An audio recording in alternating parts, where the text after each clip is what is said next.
உரையாற்ற அன்புடன் அழைக்கின்றோம். நமது சிறப்பு விருந்தினர் அவர்கள் ஒரு இயக்கத்தை ஆரம்பித்து தன்னை தலைவனாக நிறுத்திக் கொள்ளவில்லை.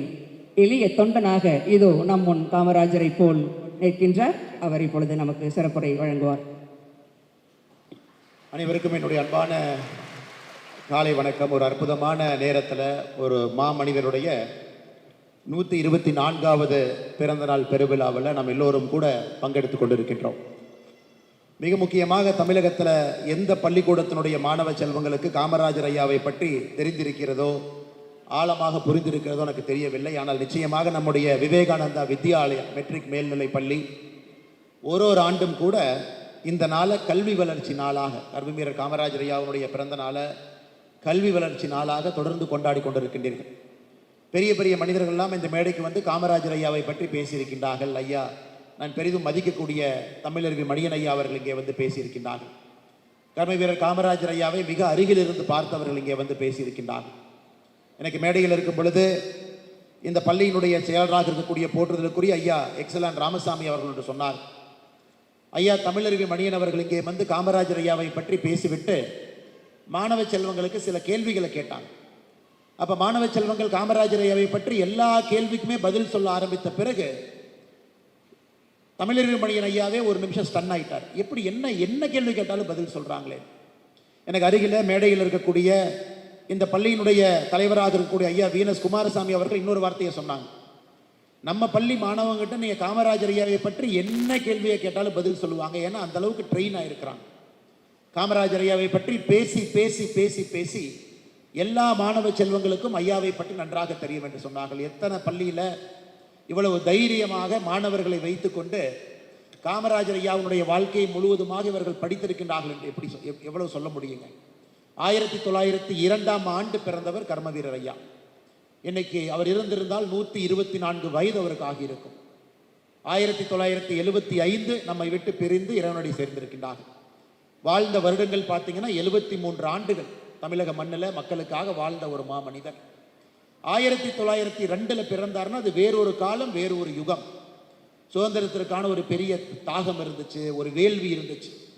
நிறைய நண்பர்களுக்கு தமிழகத்தில் தெரியாது, கர்மவீரர் காமராஜர் ஐயா நம்முடைய முதலமைச்சராக 9 ஆண்டு காலம் பதவி காலத்தில் இருந்தார். 1954 ஆரம்பித்து 1963 வரை. அது நம்ம எல்லோருக்குமே தெரியும், 9 ஆண்டு காலம் முதலமைச்சர். ஆனால் நிறைய பேருக்கு தெரியாத ஒரு விஷயம், கர்மவீரர் காமராஜர் ஐயா தன்னுடைய 73 வயது வாழ்ந்ததில் 9 ஆண்டு காலம் சிறையிலும் இருந்தார். அது நிறைய பேருக்கு தெரியாது. 9 ஆண்டு காலம் முதலமைச்சராக இருந்த ஒரு மனிதர் தன் பிறந்த காலகட்டத்திலிருந்து இறக்கும் தருவாய் வரை 9 ஆண்டு காலம் வேறு வேறு காலகட்டத்தில் சிறையிலும் இருந்தார். 9 ஆண்டு காலம் சிறை, 9 ஆண்டு காலம் முதலமைச்சர். அப்படிப்பட்ட ஒரு மனிதர். மகாத்மா அண்ணல் காந்தியடிகள் அவர்களோடு நெருங்கிய ஒரு தொடர்பு. அந்த சுதந்திர போராட்டத்தின் போது பெரிய பெரிய மனிதர்கள்லாம் யார் இருந்தார்களோ அவர்களெல்லாம் அருகில் இருந்து பார்ப்பதற்கு ஒரு பெரிய வாய்ப்பு. அதையெல்லாம் பார்த்து பார்த்து தன்னை செப்பனிட்டு கொண்டார், செதுக்கி கொண்டார். ஒரு பெரிய மனிதராக எப்படி வர வேண்டும் என்பதற்கெல்லாம் ஆழமான இலக்கணத்தை அந்த 1920, 30, 40, 50 காலகட்டத்தில் அவருக்கு ஒரு வாய்ப்பு கிடைச்சி தன்னை ஷேப்பப் பண்ணிக்கிறக்கு. அதனால தான் காமராஜர் ஐயா was a man of his times என்று ஆங்கிலத்திலே சொல்வோம். அந்த காலகட்டத்தில் அது போன்ற ஒரு மனிதர் நமக்கு தேவைப்பட்டார். எளிய குடும்பத்திலிருந்து, விருதுநகரிலிருந்து வந்து எந்த ஒரு பள்ளிக்கூடத்துக்கு சென்றிருந்தாலும் கூட ஒரு டிகிரி வாங்கலை, எந்த ஒரு பெரிய பள்ளிக்கூடத்திலும் படிக்கலை. ஆரம்பமே பள்ளிக்கூடத்துக்குள்ள மலைக்காக ஒதுங்கிய ஒரு பெருமை மட்டும்தான் காமராஜர் ஐயாவுக்கு இருக்கும். அதை தாண்டி அவருக்கு எந்த பெருமையும் கிடையாது.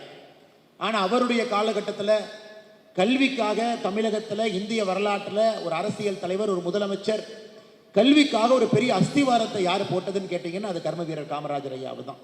ஏன்னா அவர் ஆட்சிக்கு வந்து 1954 63 வரை நீங்கள் பாருங்கள் எத்தனை விஷயங்களை செய்திருக்கிறார்கள். ஏன்னா அது கல்வி வளர்ச்சி நாளாக இருப்பதனால உங்களுக்கு இதை சொல்ல வேண்டும் என்பது என்னுடைய ஆசையாக இருக்கிறது. உங்களுக்கு தெரிந்திருந்தாலும் கூட அதை மறுபடியும் ஞாபகப்படுத்த வேண்டியது என்னுடைய ஆசையாக இருக்கிறது.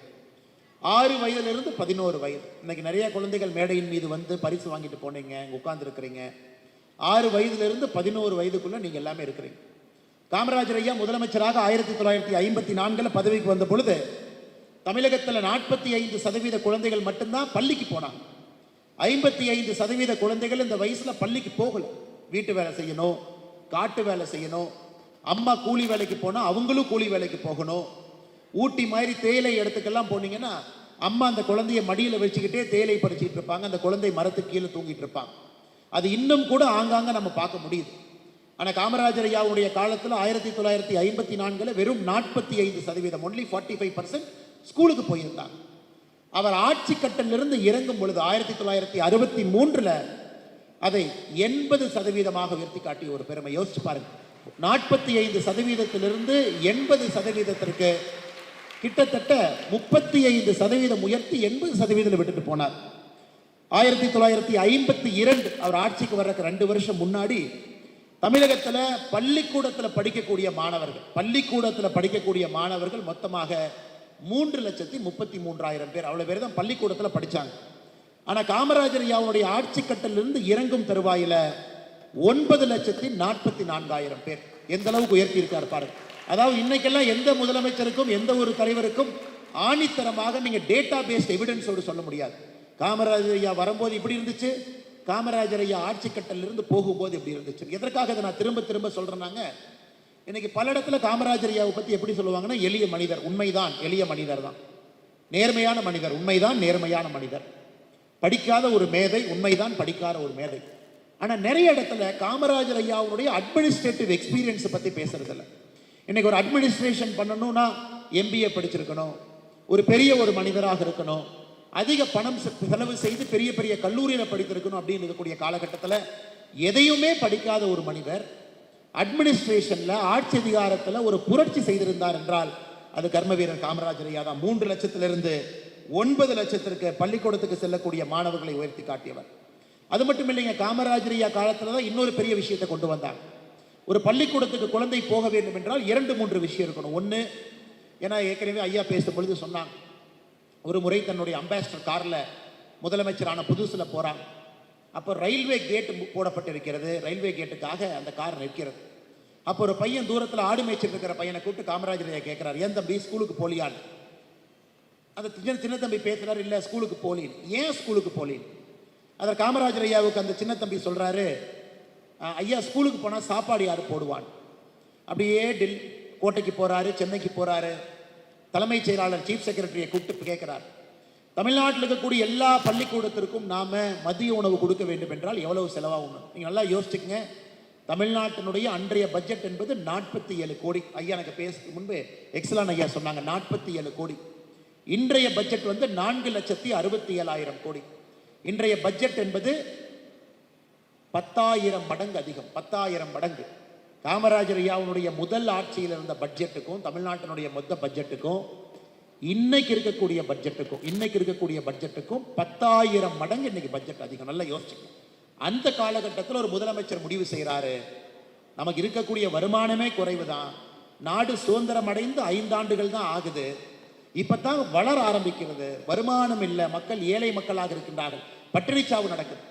அதுல எதை முதன்மைப்படுத்துறாரு பாருங்க. எத்தனையோ விஷயங்கள் ஒரு முதலமைச்சருடைய நாற்காலியில் எத்தனையோ விஷயங்கள் இருந்தாலும் கூட அந்த முதலமைச்சர் முதன்மைப்படுத்தக்கூடிய விஷயம் என்னங்க? பள்ளிக்கூடத்துக்கு போகக்கூடிய மாணவ செல்வங்களுக்கு மதிய உணவு கொடுக்கணும் அப்படிங்கிறத முதன்மைப்படுத்துறார். அன்னைக்கு இந்தியாவில் எந்த மாநிலத்திலும் சுதந்திரத்துக்கு பிறகு இந்தியாவில் ஒரு மாநிலத்தினுடைய அரசோ மத்திய அரசோ பள்ளிக்கூடத்துக்கு செல்லக்கூடிய மாணவர்களுக்கு காலை உணவோ மதிய உணவோ எங்கேயுமே கொடுக்கல. முதலாக அதை ஆரம்பித்தது கர்மவீரர் காமராஜர் ஐயா. அப்ப தலைமைச் செயலாளர் சொல்றார், ஐயா நிதி இல்லை என்று. ஆரம்பிக்க வேண்டியது உங்களுடைய கடமை, நிதியை கொண்டு வருவது என்னுடைய பொறுப்புங்கிறார். அப்படிப்பட்ட ஒரு மனிதர் அன்னைக்கு மதிய உணவை கொண்டு வந்து அதை ஒரு புரட்சியா பண்றார். அதன் பிறகு இரண்டாவது காமராஜர் ஐயா நினைக்கிறாரு, எல்லா குழந்தைகளும் பள்ளிக்கூடத்திற்கு வர வேண்டும் என்றால் அந்த குழந்தை வீட்டு பக்கத்துல பள்ளிக்கூடம் இருந்தா தான் வரணும். ஏன்னா அப்ப டிரான்ஸ்போர்ட் கிடையாதுங்க. இன்னைக்கு நீங்க யோசிச்சு பாருங்க, ஸ்கூல் பஸ் இருக்கு, அரசு பேருந்து இருக்கு, அப்பா அம்மாட்ட 2 வீலர் இருக்கு, ஏன் சில வீட்டில் கார் இருக்கு, கொண்டு வந்து விட்டுட்டு போறாங்க. அன்னைக்கு குழந்தைகள் நடக்கணும். 1 கிலோமீட்டர், 2 கிலோமீட்டர், 5 கிலோமீட்டர், 10 கிலோமீட்டர் வரைக்கும் நடந்த எத்தனையோ குழந்தைகள் இன்னைக்கு பெரியவர்களாகி இந்த அரங்கத்தில் நிச்சயமாக அமர்ந்திருக்கின்றார்கள் என்பது நிச்சயமாக எனக்கு தெரியும். அன்னைக்கு காமராஜர் ஐயாவுடைய அடுத்த உத்தரவு, வீடிலிருந்து 3 மைல் தூரத்துல ஒரு நடுநிலை பள்ளி இருக்கணும். அந்த குழந்தை நடந்து போகணும்னா கூட 3 மைலுக்குள்ள நடந்து போய் ஒரு நடுநிலை பள்ளி, வீட்டிலிருந்து 5 மைல் தொலைவுக்குள்ள ஒரு உயர்நிலை பள்ளி 5 மைலுக்குள்ள இருக்கணும். இதையெல்லாம் கர்மவீரர் காமராஜர் ஐயா அவ்வளவு பிளான்டா கொண்டு வர்றாரு. அதனாலதான் அவருடைய காலகட்டத்தில் 9 ஆண்டுகள்ல மொத்த பள்ளிக்கூடங்கள் எந்த அளவுக்கு உயர்த்தினார். 1954 63 பார்த்தீங்கன்னா 18,000 பள்ளிக்கூடங்களை தமிழகத்தில் மொத்தமாக உயர்த்தினார் எக்ஸ்ட்ரா. அதில் 6,000 பள்ளிக்கூடங்கள் பூட்டி கிடந்த பள்ளிக்கூடங்களை திறந்தார். 12,000 பள்ளிக்கூடங்களை கட்டினார். மொத்தமாக 18,000 புதிய பள்ளிக்கூடங்களை 9 ஆண்டுகளை மக்களுக்கு கொடுத்தார். இன்னைக்கு தமிழ்நாடு இந்த அளவுக்கு இருக்கு. இன்னைக்கு குழந்தைகளுடைய பெற்றோர்கள் நிறைய பேர் படிச்சிருக்கிறாங்க. உங்களுடைய தாத்தா நிறைய பேர் படிச்சிருக்கிறாங்க. ஏன் மேடையில் இருப்பவங்க இந்த சேர்ல உட்கார்ந்துருக்கிறாங்க. இந்த மைக்கை வச்சு நான் உங்கள்கிட்ட பேசுறேன். அப்பா அம்மா எல்லாம் கௌரவமாக இந்த சமுதாயத்தில் வாழ்றாங்கன்னா எத்தனையோ மனிதர்கள் காரணமாக இருந்தாலும் அதில் முக்கியமான ஒரு மனிதர் கர்ம வீரர் காமராஜர் ஐயா. பள்ளிக்கூடத்தை திறந்தது மட்டுமல்ல, மதிய உணவு கொடுத்தது மட்டுமல்ல, வீட்டுக்கு பக்கத்திலேயே ஆரம்ப கல்வி உயர்கல்வியை பக்கத்திலே கொண்டு வந்தது மட்டுமல்ல, கல்லூரியை திறந்தார். அவருடைய கல்வி காலகட்டத்தில் 9 ஆண்டுகளில் 53 கல்லூரிகளிலிருந்து 63 கல்லூரிகளாக உயர்த்தினார். 39,000 மாணவர்கள் கல்லூரியில் படித்ததை அவர் ஆட்சியிலிருந்து இறங்கும் பொழுது 49,000 மாணவர்களாக மாற்றினார். ஸோ ஆரம்ப கல்வியாக இருக்கட்டும், உயர்கல்வியாக இருக்கட்டும், கல்லூரி கல்வியாக இருக்கட்டும், அனைத்துக்கும் ஒரு பெரிய முக்கியத்துவம் கொடுத்து கர்ம வீரர் காமராஜர் ஐயா அவர்கள் உண்மையாலுமே தமிழகத்தில் கல்வி கண்ணை திறந்த ஒரு மாபெரும் ஒரு மனிதர். இன்னைக்கு நான் கோயம்புத்தூர் வீட்டிலிருந்து கிளம்பி இங்கே வர்ற வரைக்கும் ரோட்டில் எண்ணிக்கிட்டே வந்தேங்க. எத்தனை இடத்துல கர்ம வீரர் காமராஜர் ஐயாவினுடைய புகைப்படத்தை வைத்து மரியாதை செய்து கொண்டிருக்கின்றார்கள். பல்லடம் பேருந்து நிலையத்தில் 3 இடத்துல, கோயம்புத்தூரில் வெளியே வரும் பொழுது விமான நிலையம் பக்கத்தில், மொத்தமாக 11 இடத்தை கவுண்ட் பண்ணுங்க ஐயா. 11 இடம் தமிழகத்தில் இன்னைக்கு 11 இடம், கிட்டத்தட்ட ஒரு 60 கிலோமீட்டருக்குள்ள 11 இடத்துல வேறு வேறு அரசியல் கட்சிகள், பள்ளிக்கூடங்கள், சமுதாய அமைப்புகள் இன்னைக்கு 11 இடத்துல இந்த 60 கிலோமீட்டர்ல ஒரு மனிதனுக்கு மரியாதையை செலுத்தி 124 ஆண்டுகளுக்கு பிறகும் ஞாபகம் வைத்து மரியாதை செலுத்துறாங்கன்னா இது சாதாரண ஒரு விஷயம் கிடையாது. நிறைய அரசியல் கட்சிகள் இன்னைக்கு கர்ம வீரர் காமராஜர் ஐயாவை கொண்டாடுறாங்க, கொள்கை தலைவராக வைத்திருக்கின்றாங்க. நிறைய அரசியல் கட்சிகள் அவங்களை பின்பற்றாங்க, அது முக்கியம் கிடையாது. ஆனா ஒரு பள்ளிக்கூடத்துல ஒரு ஆண்டும் தவறாம இந்த நாளை கல்வி நாளாக இதை கொண்டாடி எல்லோரையும் அழைத்து அவர்களுக்கான பேச்சு போட்டி, ஓவிய போட்டி நடத்து, எல்கேஜி படிக்கக்கூடிய குழந்தை காமராஜர் ஐயானா என்னன்னு தெரியலனா கூட அவங்க வீட்டில் அப்பா அம்மா சொல்லி கொடுத்து, இல்லை இப்படி தான் ட்ரா பண்ணணும்னு சொல்லி கொடுத்து, அல்லது பள்ளியில் இருக்கக்கூடிய ஆசிரியை சொல்லி கொடுக்கும் பொழுது அங்கே காமராஜர் ஐயாவோ ஒரு எல்கேஜி குழந்தைக்கு நுழைக்கிறேன், ஒரு கியூரியாசிட்டியை கொண்டு வர்றேன். அது எந்த பள்ளிகளும் நான் பார்த்ததில்லை. இந்த பள்ளியில் எல்கேஜியில் ஆரம்பித்து 12ஆம் வகுப்பு வரை காமராஜர் ஐயா வேறு வேறு ரூபத்தில் போறார். ஒரு 12வது வகுப்பு படிக்கக்கூடிய மாணவனுக்கு ஒரு ரூபத்தில் போறார். ஆனால் எல்கேஜி குழந்தைக்கும் கூட ஒரு பிக்சரா, ஒரு பிக்டோரியலா, ஒரு எளிய மனிதரா, ஒரு சாதாரண ஒரு மனிதரா, ஒரு பிக்சரா எல்கேஜி படிக்கக்கூடிய குழந்தைகளுக்கு அதை தெரிவிக்கின்றேன். அதனால் நிச்சயமாக இந்த பள்ளிக்கூடத்திற்கு என்னுடைய நெஞ்சார்ந்த நன்றிகளை நான் தெரிவித்துக் கொள்கின்றேன். அதன் பிறகு காமராஜர் ஐயாவுடைய மதிய உணவு திட்டம் என்பது ஐநா சபையில், வேர்ல்டு பேங்க்கில் பல இடத்துல ஃபாலோ செய்ய ஆரம்பித்து அதை பல நாடு அரசுகள், ஆப்பிரிக்காவில், லாட்டின் அமெரிக்காவில், இந்தியாவில் பல இடத்துல அதை எடுத்து, அதன் பிறகு புரட்சித் தலைவர் டாக்டர் எம்ஜிஆர் அவர்கள் இன்னும் ஒரு படி அதை மேலே கொண்டு போய் இன்னைக்கு இந்தியாவே ஒரு முன்னோடி மாநிலமாக தமிழகத்தை பொறுத்தவரை மதிய உணவு, காலை உணவு 2 திட்டங்களும் கூட ஒரு முன்னோடி மாநிலமாக நாம் இருந்து கொண்டிருக்கின்றோம். அது மட்டும் இல்லை மாணவ சொந்த செல்வங்களே, படிக்காத ஒரு மனிதருக்கு நீங்க பொறுப்பு கொடுக்குறீங்க, அவரை ஓட்டு போட்டு ஜெயிக்க வைக்கிறீங்க, முதலமைச்சராக போய் உட்கார்றார். இன்னைக்கு மந்திரி சபை எவ்வளோன்னு கேட்டிங்கன்னா சராசரியாக 33லிருந்து 38 பேர் வரைக்கும் வச்சுக்கலாம். ஏன்னா இன்னைக்கு அரசியலமைப்பு சட்டத்தில் ஒரு ரூல் இருக்கு, எவ்வளவு பேர் நீங்க மந்திரி சபையில் இடம் பெறலாம், 15% இடம் பெறலாம். 234 பேர் இருக்கிறோம், அதில் 15% கணக்கு போட்டிங்கன்னா 35 பேர், 36 பேர் மேக்சிமம் மந்திரிகளாக இருக்கலாம். காமராஜர் ஐயா முதலமைச்சராக பொறுப்பேற்ற பொழுது அவருடைய மொத்த மந்திரிகள் 8 பேர், அவரோட சேர்ந்து, அவர் இல்லாமல் 7 பேர், மொத்தம் 8 பேர் தான். அன்னைக்கெல்லாம் கோயிலுக்குள்ள சில சமுதாயங்கள் செல்ல முடியாது, பட்டியலினத்தில் இருக்கக்கூடிய சகோதர சகோதரிகள் கோயிலுக்குள்ள செல்ல முடியாது என்று சொல்லும் பொழுது அதை சத்தம் போடாம செயல்ல பட்டியலினத்தை சார்ந்த திரு பரமேஸ்வரன் அவர்களை இந்து அறநிலைத்துறை அமைச்சராக பொறுப்பேற்க புரட்சி செஞ்சார். சத்தமே போடாம புரட்சி எல்லா இடத்திலும் கூட. அதே போல லூர்தம்மாள் பிரான்சிஸ் என்கின்ற நாகர்கோயில் இருக்கக்கூடிய சகோதரி பெண்ணை அவருடைய அமைச்சரவையில் ஆட்சி அதிகாரத்தில் ஒரு பெண்ணை கொண்டு வந்து புரட்சி செய்து காட்டுறார். ஆனால் 8 பேர் தான் வச்சிருந்தார். 8 பேர், 47 கோடி பட்ஜெட், ஒரு சிம்பிள் கரப்ஷன் அலிகேஷன் இல்லாம ஒரு ஆட்சி அதிகாரத்தை நடத்தி காட்ட முடியும் என்று 54 நம்ம காட்டியவர். அது மட்டும் இல்லை அருமை சொந்தங்களே, சத்ரபதி சிவாஜி மகாராஜ் அவர்களும் கூட அவருடைய மந்திரி சபை 8 பேர் தான். சிவாஜி அவர்கள் ஆட்சியில் இருந்த பொழுது 8 பேர் தான் மந்திரி சபையில் வச்சிருந்தாங்க. அஷ்டபிரதான் மண்டல் என்கின்ற பெயர், சிவாஜியுடைய மந்திரி சபை 8 பேர், அஷ்டபிரதான் மண்டல் என்கின்ற பெயர்ல மோஸ்ட் எஃபிஷியன்ட் கவர்னன்ஸ் 8 பேரை வச்சு கொடுக்க முடியும்னு காமிச்சாரு. அதை கர்மவீரர் காமராஜர் ஐயா அவருடைய அமைச்சரவையிலும் கூட 8 பேரை வச்சு காமிச்சார். அது மட்டும் இல்லை, காங்கிரஸ் தலைவராக போட்டியிட்ட பொழுது தன்னை எதிர்த்து யார் போட்டியிட்டார்களோ அவர்களையும் கொண்டு வந்து தன்னுடைய மந்திரி சபையில அமைச்சராக பொறுப்பு கொடுத்து, அதாவது அவருடைய அமைச்சரவையை பொறுத்தவரை நேர்மை இருக்கணும், நாணயம் இருக்கணும், நெஞ்சுரம் இருக்கணும், அதுல சமூக நீதி இருக்கணும் என்கின்ற அடிப்படையில் மட்டும்தான் அவருடைய அமைச்சரவை 63 வரைக்கும் இருந்துச்சு. இன்னைக்கெல்லாம் பதவியில் ஒருத்தர் ஏறினாங்கன்னா இறங்க மாட்டாங்க. பதவியில் ஏறுறது மட்டும்தான் கணக்கு, இறங்குறது கணக்கு இல்லைங்க. ஆனால் 1963 சிம்ம சொப்பனமாக ஆட்சி அதிகாரத்தில் உச்சத்தில் இருக்கும் பொழுது பெரிய பெரிய மனிதர்கள்லாம் ஆட்சியில் இருந்தது போதும், எல்லாமே 9 வருஷம் 10 வருஷம் 5 வருஷம் முதலமைச்சராக இருந்துட்டோம். காங்கிரஸ் கட்சி 1947 சுதந்திரம் வாங்கும் பொழுது எப்படி காங்கிரஸ் கட்சி இருந்ததோ இன்னைக்கு அந்த நிலைமை மாறி இருக்கிறது. நாம் மாறிவிட்டோம். மறுபடியும் அந்த நிலைமையை கொண்டு வரணும். மறுபடியும் காங்கிரஸ் கட்சி மக்களோடு மக்களாக இருக்க வேண்டும் என்பதற்காக 1963 அவரே ஒரு பர்சனல் எக்ஸாம்பிள் செட் பண்றாரு. முதலமைச்சர் நாற்காலியிலிருந்து மறுபடியும் கீழே ஒரு சாதாரண தொண்டனாக நான் இறங்கி ஒரு கட்சியினுடைய அடிப்படை உறுப்பினராக நான் வேலை பார்ப்பேன் என்பதெல்லாம் இந்திய அரசியலுக்கு புருஷங்க. இந்தியாவில் எனக்கு தெரிஞ்சு இதுவரை காமராஜர் ஐயாவுக்கு முன்பும் சரி, காமராஜர் ஐயாவுக்கு பின்பும் சரி, அவ்வளவு பெரிய பொறுப்பில் இருக்கக்கூடிய ஒரு மனிதன் தானாக அந்த பொறுப்பிலிருந்து இறங்கி நான் மறுபடியும் அடிப்படை வேலை மக்களை நோக்கி நான் செல்கின்றேன் என்று யாரும் சென்றது கிடையாது. அந்த மாமனிதன் 1975 இறந்த பொழுது அவ்வளவு பெரிய ஒரு மனிதர் ஒரு தேர்தலில் தோற்கடிக்கப்பட்டார். 1967 அதன் பிறகுதான் எக்ஸலாம் ஐயா தேர்தலில் தோற்ற பிறகு காமராஜ் ஐயாவுடைய பக்தனாக மாறினான். அதன் பிறகு ஒரு தேர்தல் ஜெயிச்சார், லோக்சபா நாகர்கோவிலிருந்து ஜெயிச்சார். அதன் பிறகு எமர்ஜென்சி வந்துச்சு. எமர்ஜென்சி காலகட்டத்தில் தன்னுடைய உயிரை விட வேண்டிய ஒரு கட்டாயமும் அவருக்கு ஏற்பட்டது. அந்த மனிதரை நீங்கள் முழுமையாக இந்த மனிதரை புரிந்து கொள்ள வேண்டும். தன்னுடைய தாய் எப்படி நடந்துக்கிட்டாரு, பர்சனல் எக்ஸாம்பிள் எப்படி செட் பண்ணாரு. இன்னைக்கு இந்தியா முழுவதுமே குடிக்கிற தண்ணி பைப்பு மூலமாக வர வேண்டும் என்கின்ற திட்டம் இருக்கு. அன்னைக்கு காமராஜர் ஐயா ஒரு பர்சனல் எக்ஸாம்பிள் வச்சார். தன்னுடைய வீட்டுக்கு பைப்பு மூலமாக குடி தண்ணீர் வர வேண்டும் என்றால் அந்த கிராமம் முழுவதும் பைப்பில் தண்ணி வந்த பிறகுதான் தன்னுடைய வீட்டுக்கு வர வேண்டும் என்பதிலே தெல்ல தெளிவாக இருந்தார். அதுவும் உங்களுக்கு தெரியும், கண்டிப்பாக தமிழன் மணியன் ஐயா சொல்லியிருப்பார். ஒரு முறை வீட்டுக்கு சென்ற பொழுது தன்னுடைய வீட்டுக்கு பைப்பு மூலமாக குடி தண்ணீர் வரும் பொழுது தன்னுடைய தாயிட்ட கேட்கிறார், ஏன் நம்ம வீட்டில் பைப்பில் தண்ணி வருது? தாய் சொல்றாங்க, நடக்க முடியல, முட்டி வலிக்குது, பஞ்சாயத்துக்காரங்களே போட்டுட்டு போயிட்டாங்க. தன்னுடைய தாய்க்கு கொடுக்கப்பட்ட அந்த பைப்பு மூலமாக வரக்கூடிய குடிதண்ணீரை கூட அந்த பைப்பை பிடுங்கி எடுத்து திரும்ப பஞ்சாயத்து எடுத்துட்டு போக சொல்றாரு.